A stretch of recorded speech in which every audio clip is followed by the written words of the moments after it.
Welcome to USA Global TV and Radio, where our mission is to provide education, entertainment, hope, and inspiration. USA Global TV and Radio connects you with experts and audiences all around the world every single day to help you succeed in business and to live a richer life. Visit us at usaglobaltv.com to learn about career and life-changing training and mentoring programs like the Listening Mentor. Subscribe to our newsletter to stay informed about our special programs and offers. Discover how you can become a guest on one of our shows or a host or producer of a USA Global TV and Radio show of your very own. That's USA Global TV and Radio, where the doctor is always in.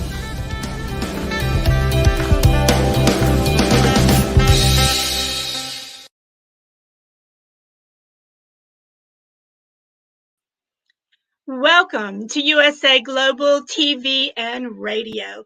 I'm your host, DIANN BOEHM, and our show today is the Corner Bookstore. If you are joining us for the first time, wherever you are in the world, we are thrilled to have you, and we thank you to all our dedicated viewers. Dr. Jacqueline, founder and CEO, is producing the show today. We have an incredible guest for you. He is an author. He is internationally well known for his extreme intelligence with the sea, with understanding everything about Scotland, because he is from Scotland, and he is an author. So without further ado, please welcome Simon Macdonald. Lovely to be here, Dan. Lovely to be here. And it's not raining today as well, which makes a great change. Well, it is such an honor to be able to interview you. And, before we get started, I want some people to know some of the things really about you besides writing and fishing and cooking and so forth. You happen to have some dogs. You want to tell us about your dog? Oh, I've got a golden retriever called Isla, after the Scottish island. All my dogs in the past have all been called after islands. So Isla seemed to fit a golden retriever. And she's just about 2.5 now, I think. So yes, nearly 2.5. So she's still like a puppy. I mean, she still behaves like one, but she's as good as gold. She is so beautiful. And I know I said plural because I feel like I know them all from you telling us about your various dogs. And but I love golden retrievers. And if I'm not mistaken, did golden retrievers actually start in Scotland? Yes, well researched. They were started at a castle which I find almost unpronounceable, just north of Inverness, and they've been on the go for a while. So you've got sort of two factions of them. There's the show dog, and then there's the working dog. And I mean, they were originally bred as working dogs for doing, as the name says, retrieving. And my mother, she always had golden retrievers, and I was brought up with them. I think there were never less than about 5 or 6 in the house at any one time, and they were all workers and fabulous workers as well. And most of them had championship at the end of their name. So they're amazing dogs. But the lovely thing about them, they're so biddable, they're highly intelligent, they're great with kids. And at the end of the season, you can switch them off. Now, I've had spaniels. Spaniels don't switch off at all. After a day, are working on the hill, a spaniel will still come into the house and do the wall of death round the room. I think I need that spaniel energy. But that is so interesting about golden retrievers, because we've had one in the past, and they're such a great family dog that I never realized that they were originally working dogs, but it certainly makes sense. So thank you so much for sharing that. So now tell everyone about your brand new book that's received 5 stars. It's getting great reviews from everywhere. I'm so excited about it. So go for it. This was a totally new path, or career direction for me. Last thing I expected, and it was your fault that all this happened. Because I remember on a show quite a few, in fact, was it 2 years ago nearly? No, there we are, a rhyme and time. And I'd read out 1-2 poems which I did, and you said, you've got to get these published. And I thought, well, I don't even know where to start.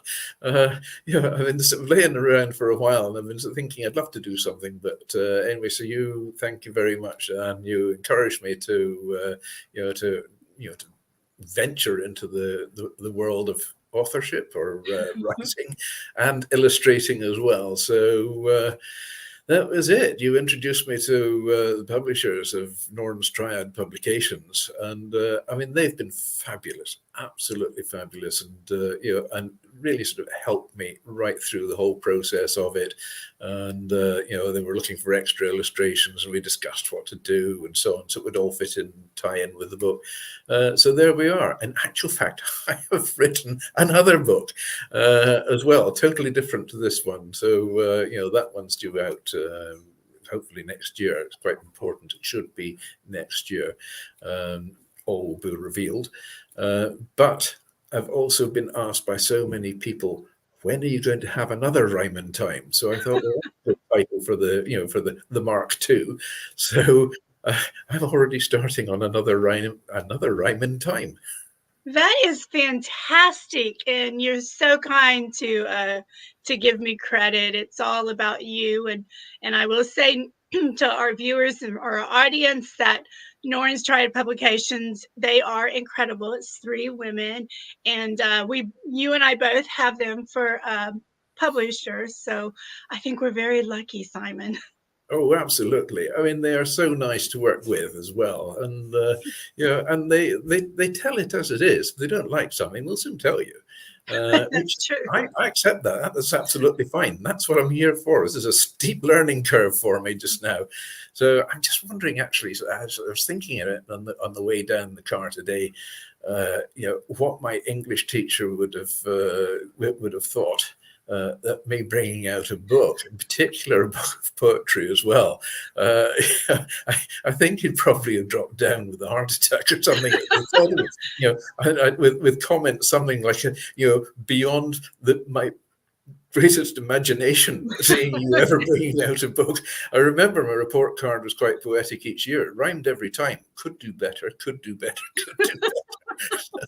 Isn't it funny? I mean, every author that I know, the one thing we all have in common is, I wish I could tell my English teacher. So you're saying the same thing. So I must fit into the mold somehow. But you mentioned something like you already think you're going to work on another Rhyme and Time, another book. So you have the writer bug now. Oh, it's highly contagious. It really is. I mean, it is, because we've never actually met face to face, but you seem to have passed the bug, through the internet to me. So it is extremely contagious, more so than COVID, I think. It's great fun. Yeah, it is. It's such escapism from my normal day-to-day work. I'm beginning to now wonder which is my day-to-day work, because I'm enjoying this so much. I really want to make it my day-to-day work. Oh, that's so lovely. And, Simon, I have 2 copies of your book. I could not wait to open it. And it was everything you said when you described it. And so I want people to know that you did the illustrations. So can you talk about the illustrations? Because I find them I just can enter into each one. I can step into that particular time. It's so beautiful. Yeah, well, I mean, I've always enjoyed doodling about with pens and pen and ink and watercolor and so on like that. And I sort of thought, well, this book, they don't need to be serious paintings or serious illustrations. They've got to be slightly sort of caricature-like to lighten the mood. I don't want it to be a bit too stuffy and so on, put kids off. They go screaming away from it. So so I've done that. I mean, there's sort of various ones through. I mean, on the cover we've got where is she? The princess and the prince.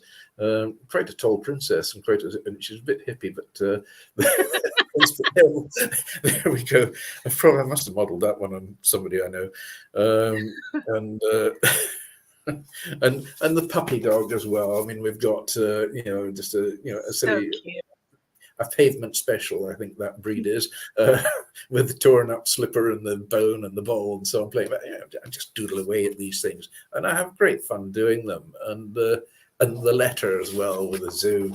I mean, I did this, little bear holding its lunch, and So at the adorable. bottom of the page there, we've got a penguin as well, which is they're all mentioned in the poems, so the kids can interact with it and and understand it more as well. And the letter is about a visit to the zoo, so there we are. That's little Ailish going with her mummy to zoo to see them all. Do you want me to read it? Yes, please. Okay, so it's the letter, which is self-explanatory, and it says, "Dear Granny, I went with Mummy to see London Zoo. I saw there a panda and a big kangaroo. There were lions and tigers and a grizzly bear, hippos and camels with raggedy hair, sea lions and penguins and chimpanzees too. What a wonderful day I had at the zoo. Love, Ailish." I love that. And kiddos absolutely love poetry. And I do want to discuss that even more. But before we do, I just want to throw out there, I want the stuffed animal of the bear and the penguin, please. Can you get that for me? Yes, I mean the illustrations. I've had so much fun doing them as well. And one, two slightly sort of frustrating moments when they weren't quite working out the way I want them. But that's what happens. It's the same when you're writing as well. I think you get a line and you're stuck on that line for a while, just trying to work everything out possible without sort of cheating and referring to a thesaurus or a brontosaurus or any other type of stegosaurus. You just you've just got to work it out and using your own mentality and deal with it. And that's it. That's true. And then all of a sudden it comes to you and then you look, yay! Well, I've learned to sleep with a pen and paper beside the bed at night now as well. So at 4 o'clock in the morning, I can suddenly ding this flash of inspiration, jot it down and so on, because sure as guns you're going to forget about it in the morning. So that is so true. That is so true. And I do the same thing. But how did you get into poetry? Poetry is hard to do. My hat's off to you. Oh, wait, I think I made a rhyme. Quite well, yeah. So I don't need to teach you anymore. But you do. No, I don't know. It just, it just came. So I wrote a poetry book before I wrote a, serious, book, non-poetic. It's just, it just came. And That's it does amazing. at strange times as well. I can be driving along with something, think, well, you got this line, so pull over, write it down, and there we are. I can see that about you. So for the audience, Simon and I go back. We've known each other a little over a year, maybe even 2 now, Simon, because we do another show together, the UK News and Culture. And well, actually, it must be over 2 years now, because I remember when Isla was only 8 weeks old, and I introduced her on the show because I could pick her up and say, look. And and I remember holding her there, and she was trying to lick the camera, but she still, this dog gives incessant kisses all the time. She is just lick. That is so sweet, so sweet. So that was 2.5 years ago. So, man, time is flying, but I'm so honored to know you. But I was going to share with the audience why I know this about you, Simon, is that you are such a wealth of wisdom, and you have the most amazing things for us to think about for it to carry our day forward. And so I can see how you can come up with these amazing rhymes in the middle of the night or while you're driving, because you are amazing. Yeah, I think it's probably a bit of spaniel that's in me. I don't switch off. Just keep on doing. Just to heck with it. It's got to get done, so we do it, and that's it. And I enjoy doing these things, and it's it's just in particular researching things as well. I mean, on our other show this last few weeks, I've been doing series on ships, famous Scottish ships, all from John Brown Shipyard and the Clyde, and I've had such pleasure and such enjoyment out of researching into each subject as well. And it's a bit of a crash course because I sort of leave myself about a week to do it in, so in amongst all the other things as well. But it's yeah, I enjoy that sort of thing. I've got a curious mind. I think I'm probably just a bit of a curious person at the end of the day. Well, I know I certainly enjoy it to the point that I'm like doing a little Wikipedia now. What is this? Because you'll say something like, I want to know more as I'm taking it all in. So I actually go back and re-listen to the show just so I could learn more of the Scottish history. The ships have been phenomenal. But back to your book. So how did your family, did y'all celebrate? They must be so proud of you. Well, I mean, and so far so good. Everybody's thoroughly enjoying it, and all my friends as well. And they, and they're all ordering their copies. And I'm delighted that we managed to get it out in time for Christmas, because I mean, this is the big time for people buying books, and it's nice to see that there seems to be quite a resurgence going on in people actually reading.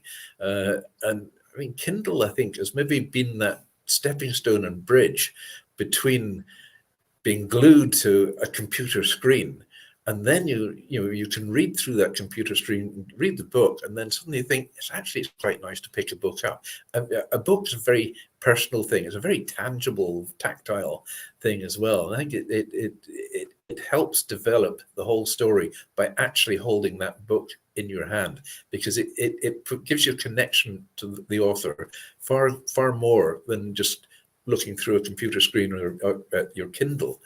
It's that's my take on it anyway. Oh no, I thoroughly agree with you completely, and I am so glad your book is out for Christmas. And everybody listening, you have to get a copy. And Simon, I'm such a believer that what people think is normally a children's book, children's books are for adults too. And everybody listening, you're going to love these rhymes. And we're going to have Simon read another one for us. So Simon, be thinking while I share this. In regards to books, I agree with you also, Simon, because every single bedroom has its own library. And then downstairs, we have a wall-to-wall library from bottom to top. You almost need a ladder to get to the top. So books are very important in our family, and my mom really helped that happen, as well as my husband's parents. And then in my mom's books, Simon, I would love to know if you do this. When she's now in heaven, but she, like one of her grandsons has many of her books, and Mama always wrote her thoughts down. So my nephew Tony will call me and say, Aunt Diane, do you want to know what your mama said about this? And it's just like there's a little bit of her with us as she shares some of her wisdom. So everybody out there, grab a real book for Christmas, right, Simon? It is absolutely so important. Actually, I mean, I remember, going back a good few years, I lived in a pretty remote part of the West Highlands of Scotland, where it would cost me, it cost me 2 gallons of petrol to go and buy 1 gallon of petrol, basically. So it was quite remote, and there was no electricity in the village either at the time. So obviously no television or anything like that, and radio reception was pretty sketchy. So you just read. And read and read, and I devoured books for quite a long time there, until eventually electricity came to the village.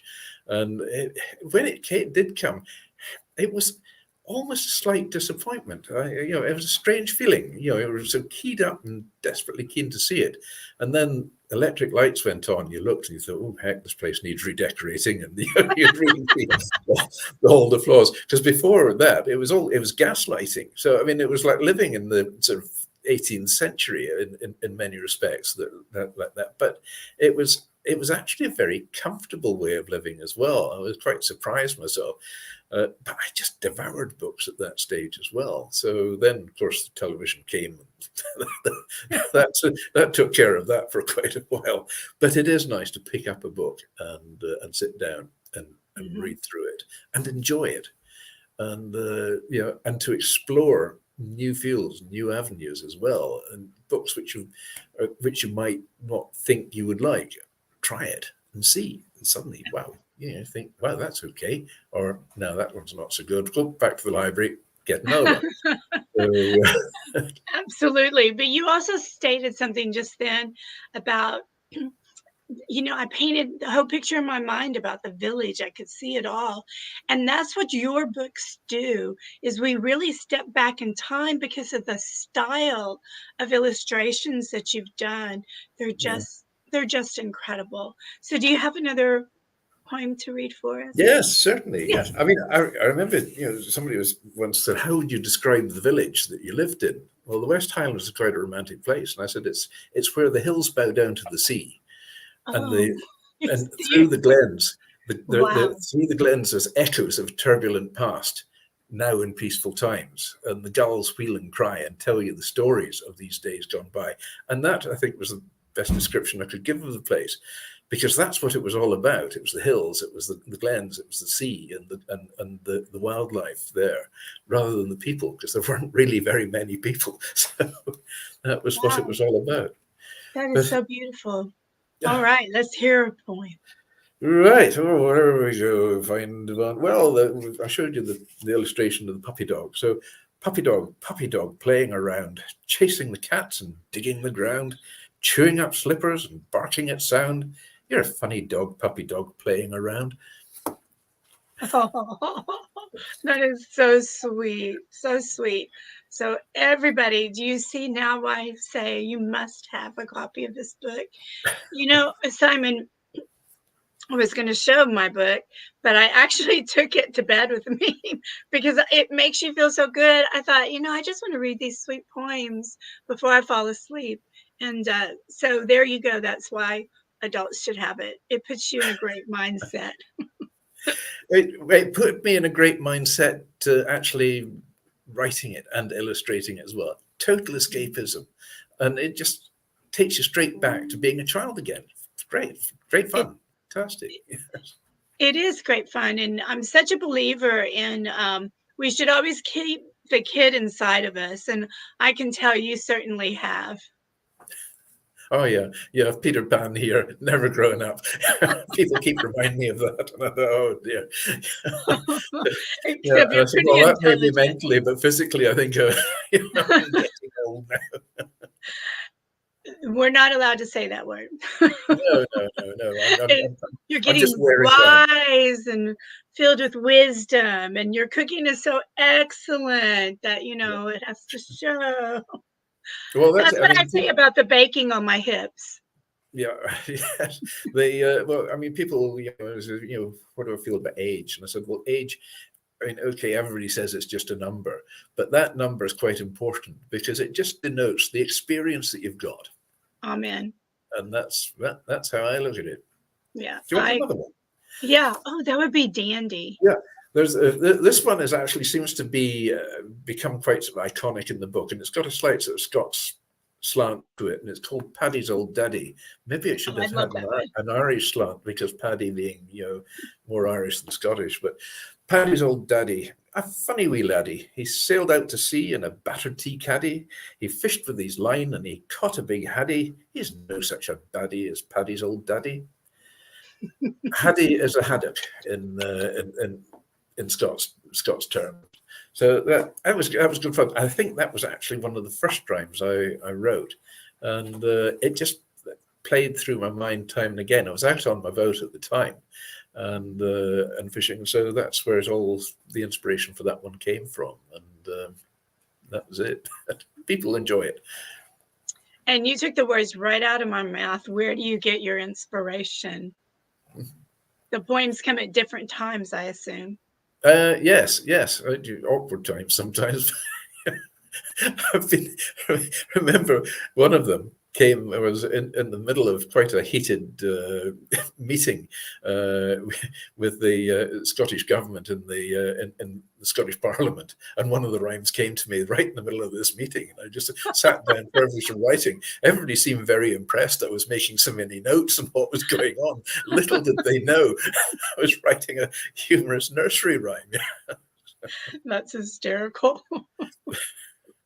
That's as bad as when you're in high school and the teachers sharing all their wisdom and you're writing a love note or something. Yes, get into big trouble, especially they say, right, bring it forward and let's see it and read it out. Oh, then you'll get in trouble. Unfortunately, nobody really asked me out, so I actually never wrote a love note. When you have 5 brothers, they keep everyone else at bay. Absolutely. Yes. There's some material there for you to work on a poem. The mind's churning over and so on. Excuse me while I reach for my pen. Well, so share with me for our audience what it was like to enter this new world of authors, like when you were speaking with the various people at Norns, where you're like, oh my gosh, what did I just get myself into? Or like, this is easy breezy, no problem. No, I was just absolutely intrigued with the whole process. It's like some intrepidation because it was such uncharted territory for me. I had went in there eyes wide open, had a clue what was coming next, sort of thing, and and the sequence of things and how it all worked and so on. And it's been a fascinating journey doing this, and it is a journey which will never end. I'm quite sure, and it's going to be a learning journey. I mean, every day I'm learning something new about about what I'm doing. So I've got to keep sort of taking a step back and looking at myself. What are you doing, Simon? Yeah, okay, right. That's. If it works, and that's fine. If it doesn't work, ask for advice, and usually send you a message or send Norns a message or somebody gets a message. Help! What'll it be? And that's it. So it muddles out. But it was it was almost like being first day at school. You went in there, full of excitement and but. A blank canvas. You didn't really know quite what was coming, but it seemed a good idea at the time. And yes, it was. It was great fun, and I thoroughly enjoy every minute of it. So there we are. There you are. And now you're part of the Norns family. And so would you like to share what it's like hearing from the different authors and so forth?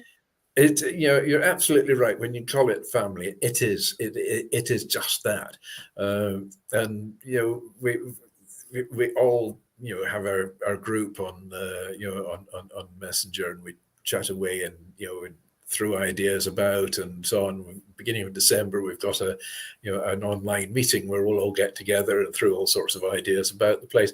So it's it's a great help knowing that there are others there, and at the end of the day, we've all been through this process of the first book, and so many people.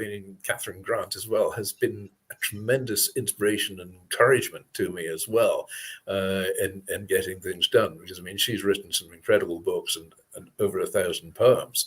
So it's an honored to have anybody like that who can give me advice and and tips and encouragement. And yourself, Dan, I mean you've been a huge inspiration in this as well, and it's your fault. You chucked me into it. And I'm eternally grateful. You're so kind. Simon, your poetry, and I know what's going to be coming in the future, is going to be a wonderful legacy, not just for your family, but for the world. And you just really bring such a wisdom and delight and inspiration to everyone. So I'm so excited that your poems are out there. I wish you could have said that to my English teacher. Well, look at my and then I know his reaction. He'd have turned around and said, "Yeah, okay, Simon, how much did you pay her?" That's hysterical. So how can people find you? You have a website, right? Usually with my nose down and writing something or emailing something or rushing about here, there, and everywhere. Yeah, I've got a website. It's www.simon-macdonald.com. So it's very simple, and it's all lowercase. So there we are. So there's a rhyme and time. It's, I've had fun putting this one together. It's got a few videos in it as well. It talks about USA Global TV because that's where I'm at as well. And it sort of gives my entertaining side, I think, or entertainment side, out to the fore. Talks about my cooking a little bit as well. And there we are. My serious work, my fisheries and aquaculture and fish processing and so on, it's like a parallel life to me now.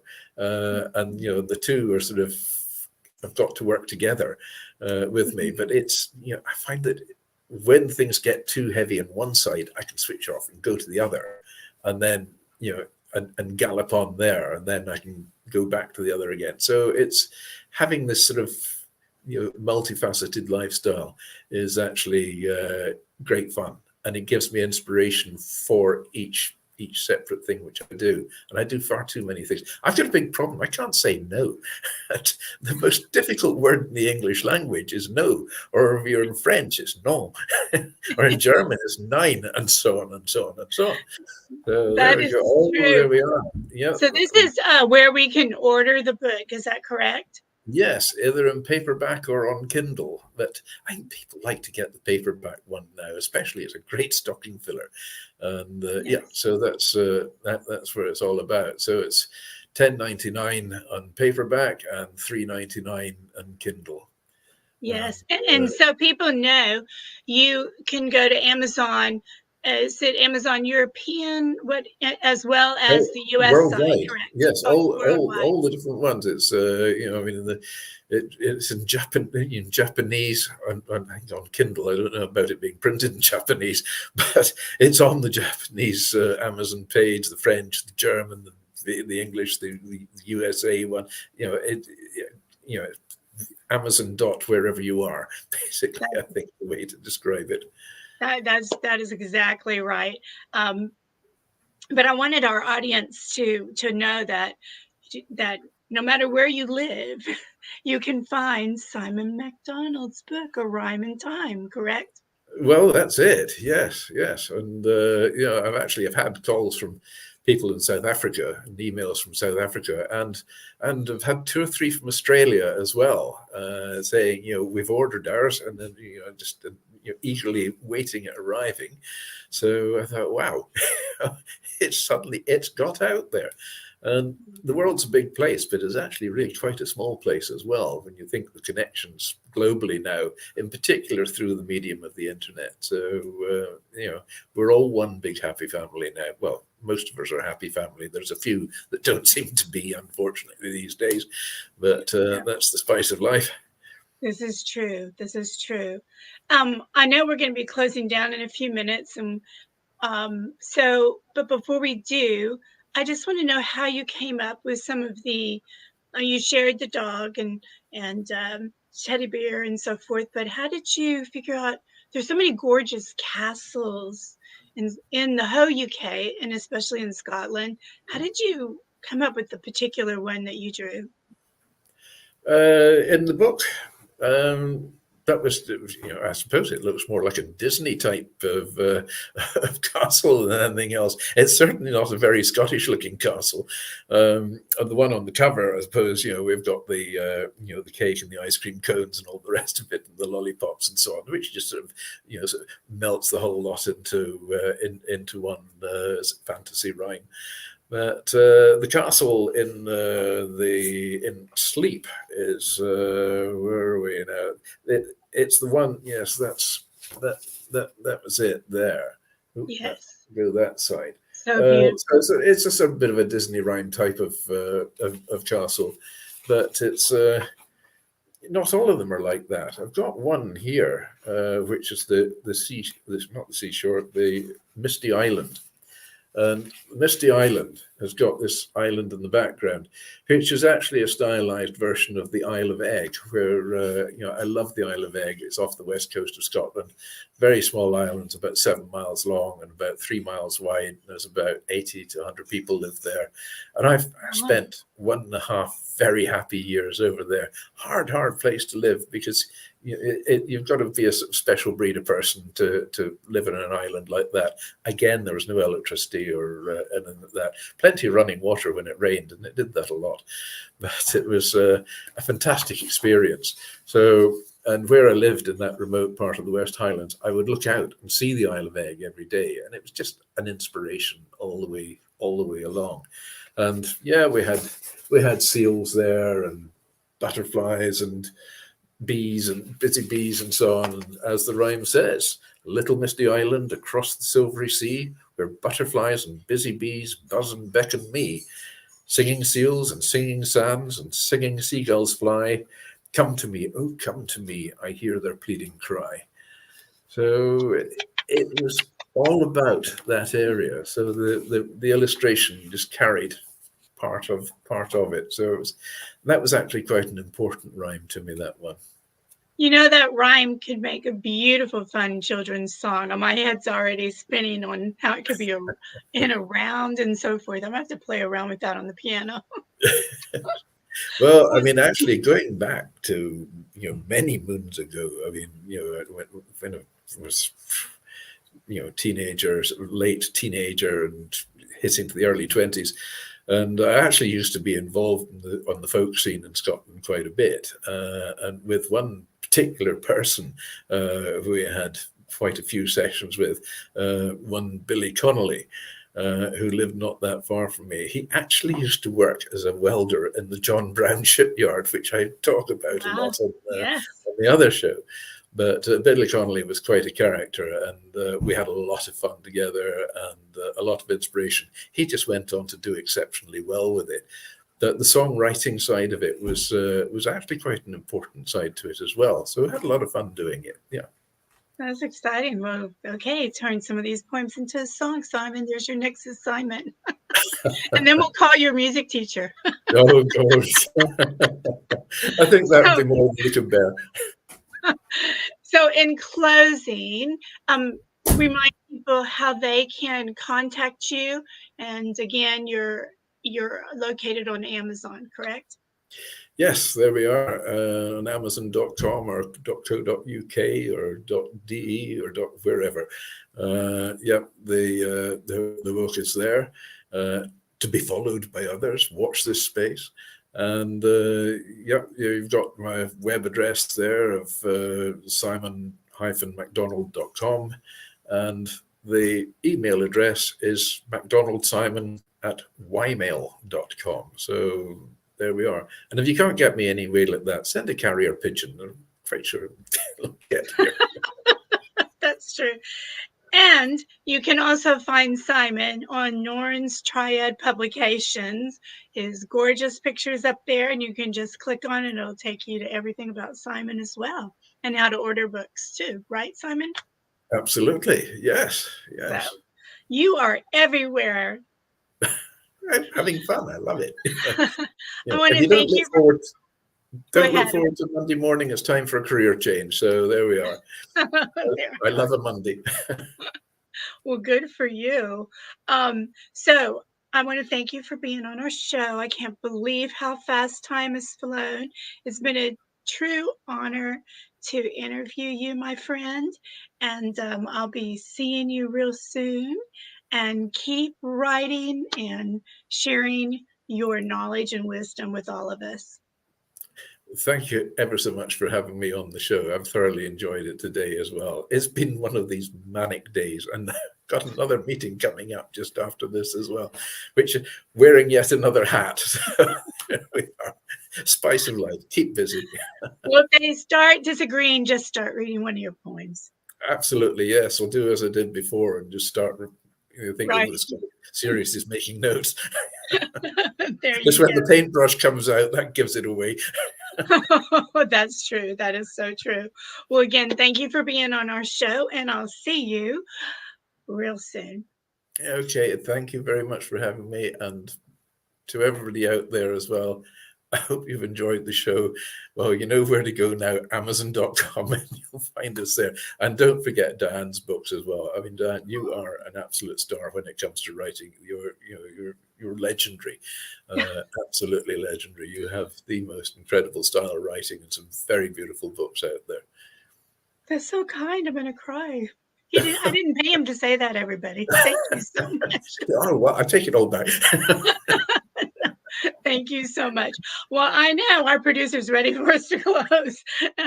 So everybody, thank you so much for joining us. Please make sure to order Simon's book, A Rhyme and Time, Simon Macdonald. It's right there. You can order it from your favorite bookstore as well. It is just incredible. I can't say enough about it. But until next time, I hope you have a blessed day. Bye for now. Hello, I'm children's author Dianne Floyd BOEHM, and I am co-host for several of the USA Global TV and radio shows. I joined because of the purpose of the USA Global TV and radio. They provide content for the viewers and listeners, an opportunity for people around the world to have their own show or even be a guest on an existing show. We truly believe in helping others get their positive message out to the world. We also have the opportunity for the listeners. You can watch on several platforms, and on YouTube, you can ask questions and even give a comment. We absolutely love it. I love being part of the USA Global TV and radio because I love positive messages. And who doesn't? And we need more of that in the world. We are a family, and we hope you will join us and become part of the family too.